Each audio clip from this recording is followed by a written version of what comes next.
Hi everybody, Matt Bull here with another episode of the Business Spotlight, and I'm delighted today to be joined by Cassie Davison from Kith and Kin. How are you today, Cassie? Very good, thank you. Excellent, excellent. Right, to get us started, just tell the viewers today a little bit about who you are and what you currently do. Okay, I'm Cassie Davison. I've had 25 years in hospitality industry, running pubs, bars, members clubs, setting up festivals, etc. And my latest venture was a country pub. But alongside doing that, I had or do have a hospitality forum, and I'm now leaving the pub. No longer going to be an operator, and instead going to share my 25 years plus of knowledge and expertise with all my operator friends and anybody in the hospitality industry who's looking for a career in it or really passionate about it. And genuinely, it's about bringing people together, both operators and people working in the industry, with suppliers and other people that they can collaborate with and work with. Amazing. So 25 years is a long time. You obviously developed a great amount of experience and expertise in the sector. What was it about the hospitality sector that initially attracted you? Well, like a lot of people, I went to university, and whilst I was there, got a job. And it was in a bar, really busy bar. And I just absolutely loved it. I loved service and I loved what we were doing, and just the speed of it, the constant problem solving, always something to do, just busy. And it was really driven to the excellence that you can, and the performance of it, actually. You know, you're there. I was actually quite shy, surprisingly. I was actually quite shy, and it was really refreshing to be able to stand behind a bar or be as a waiter or waitress and sort of learn all these skills of talking to people and getting on with people. But with, you know, and it was, I fell in love with it, really quickly. And what type of, you alluded to a little bit about the challenges and the opportunities. I myself used to manage bars, so I can fully relate to it. What sort of life skills do you think, though, that initial experiences taught you working in a fast-paced bar? Oh my! I mean, I can't tell people enough how much young people should work in hospitality. Agree. Yeah. The skills you learn in hospitality are second to none.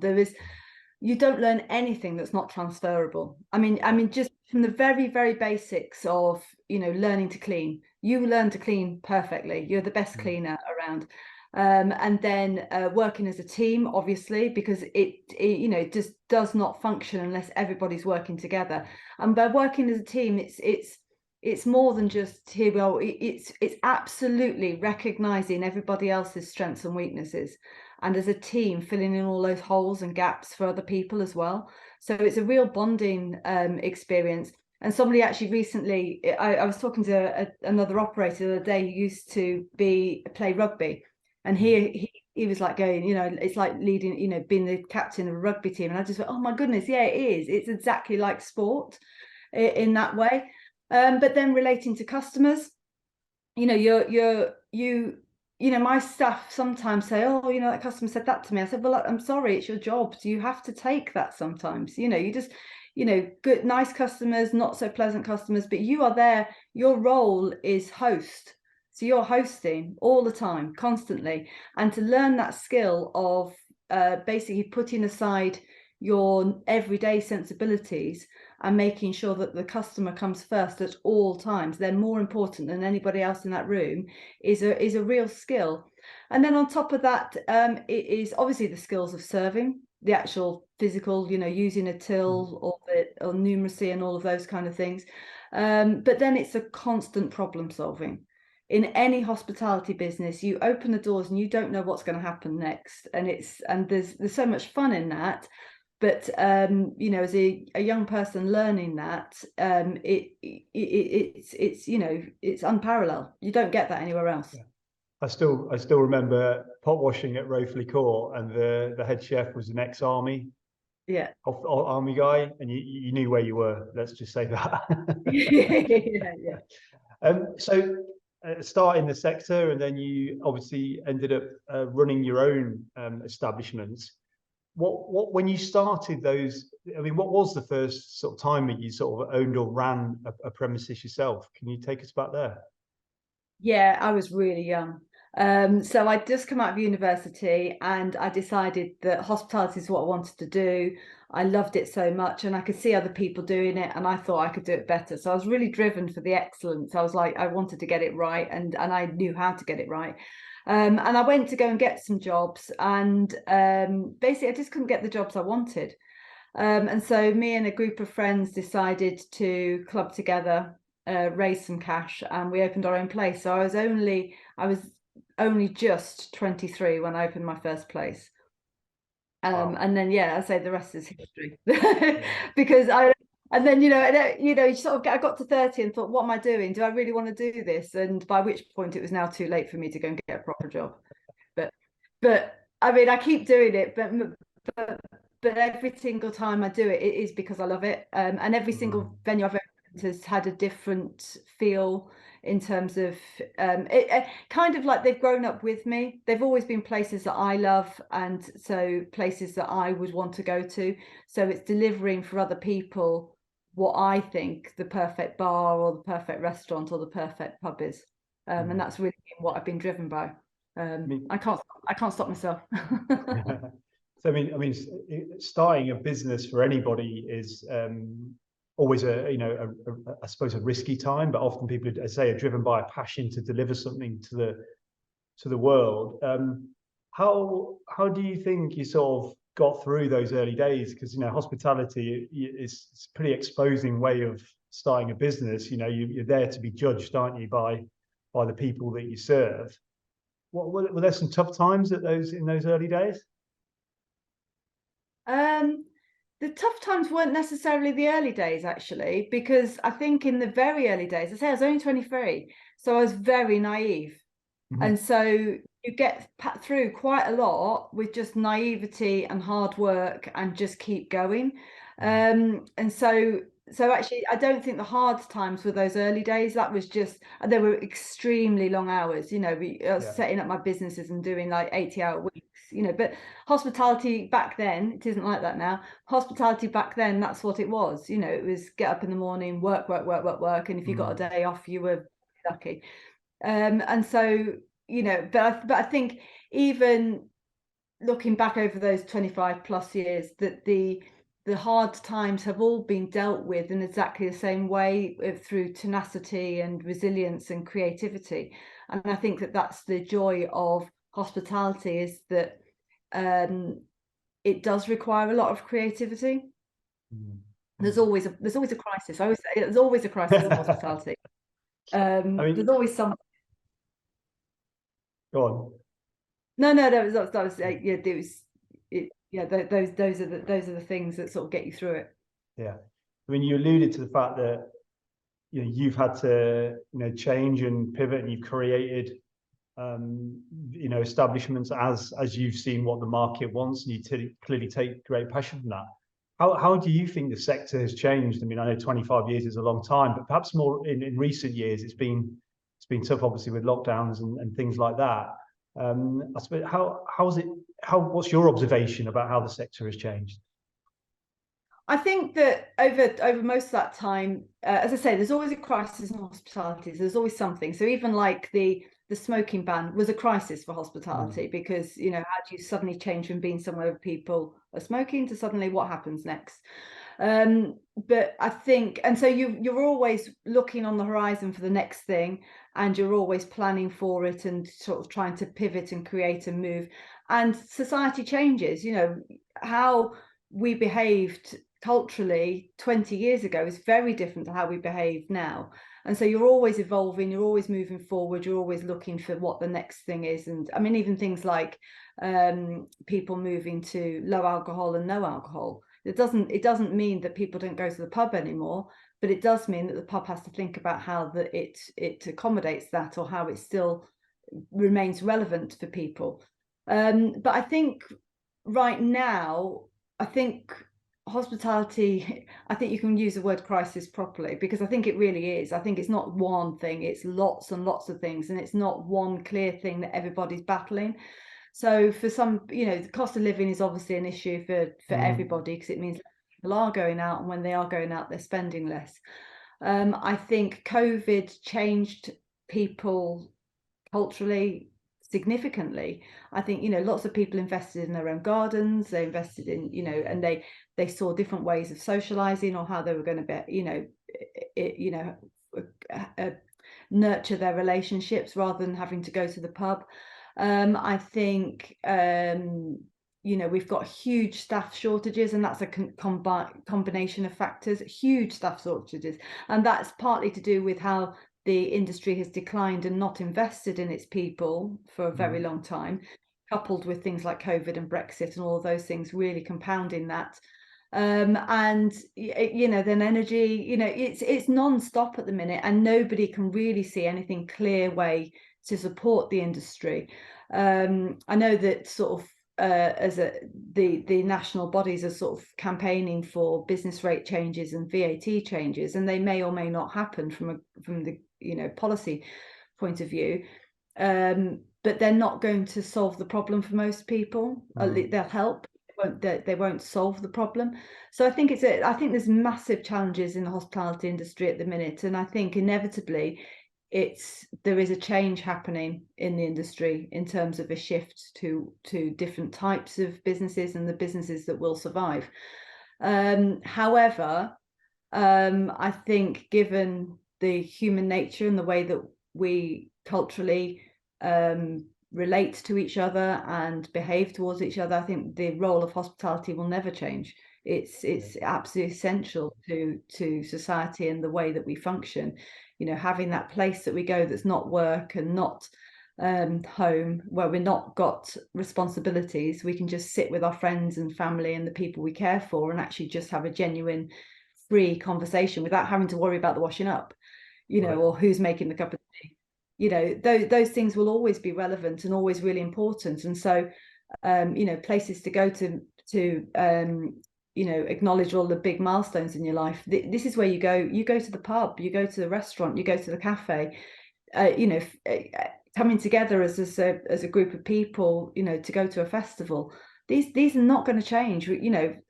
Our society, and we need them, and they're really, really important. So I think that hospitality is in flux, and a lot of things are changing. But I think, it will always survive. It'll always endure. Yeah, amazing. I mean, there's one thing that we see across all sectors at the moment, is that the pace of change and the need for business owners to not only make decisions but take action associated with what they're seeing in the sort of economy and things like that is a skill that other business owners in different sectors to hospitality are having to acquire. As somebody who has sort of been through it for 25 years, as you say, there's always been a crisis. What advice would you give business owner watching this who's thinking, actually, my sector's changing a lot as well? What advice would you give people on how to deal with that? Genuinely, they need to think, open their mind a bit, be creative, collaborate with other people, meet other people, speak to other people, ask for help from other people. You can't be proud. You've got to, because actually the joy of what I do is the learning as well. It's the being creative and working out what comes next, and how do here's a problem, great, fine, how are we going to fix it, what's going to happen next? And you can't always come up with that on your own, because you're very fixed in your thinking. Everyone is. And so you need to be talking to other people, and you need to be asking advice and collaborating with people. Be prepared to share your resources as well, and your own knowledge. And in doing that's where, when I see success either in hospitality industry or across business, it's almost always because people are working together. Almost always. They're working together, or at least they are taking advice from other people, and they are taking in other people's ideas. And doing so, you find you get that moment of, aha, that's the answer. Wow, why did I never think of that before? And that's I mean, that I think that's crucial. Yeah, as you said earlier, as human beings at the end of the day, we are collaborators, and we're communicators in our nature. And I think for all AI and whatever it might be, that bit will remain. So we were just talking before, you're in a period of transition at the moment yourself. Just explain to us, firstly, what you're doing now with the new business, and secondly, I suppose what the drivers behind it are. Okay, so I do some consultancy work for other people. So on that kind of basis, I share my knowledge with other people. But really, so Kith and Kin is exactly all of what I've been saying. So it's a forum for hospitality to come together, to be able to meet other people. Fundamentally, as an industry, we're very shy at sharing. And I think that fear of competition is a massive issue. But actually, so I'm setting up in Leicestershire based, for the hospitality industry to come together, that being operators, and I say, but even their senior managers, but even anybody else in the organisation that wants to look to this to be a long-term career, right down to the apprentices. So all of those people in a room together, all with their ideas, sharing them and getting to know each other and building relationships. And from that, the view being that people will form partnerships, they will form collaborations, and they will share with each other. And at the same time, you mix it up with a few suppliers and other businesses that support the hospitality industry, and I'm absolutely certain you will come out with some really exciting collaborations and ideas. Amazing. So, final question I ask everybody, Cassie, is I never ask people if they have any regrets, because I don't believe in regrets. Everything's a learning opportunity. But I do ask people, if you could give some advice to a younger version of you, so 18-year-old Cassie, what advice would you give 18-year-old Cassie? Well, I think I'm glad you're not asking me for regrets, because I've had some really, really, really low points, but every single one of them has been a massive learning opportunity, and I wouldn't change a single one of them. But my advice would be to believe that it is possible to do business this way, to do it through collaboration and sharing, rather than this sort of, you see, The Apprentice on TV, which I stopped watching because it just made me angry. Yeah. I was like, business isn't that, or at least it is that, but that's short term. Yeah. Long term, it is sharing, collaborating, learning from each other, and all of those things that actually make you happy. The things that actually make it worthwhile. And actually, for me, they've always been the really exciting things I've done have all been through the collaborations and sharing. But equally, even just when it comes to supporting my staff as well, it's the same thing. I can sit down and discipline, and I can sack people. I have the power and the privilege to do that.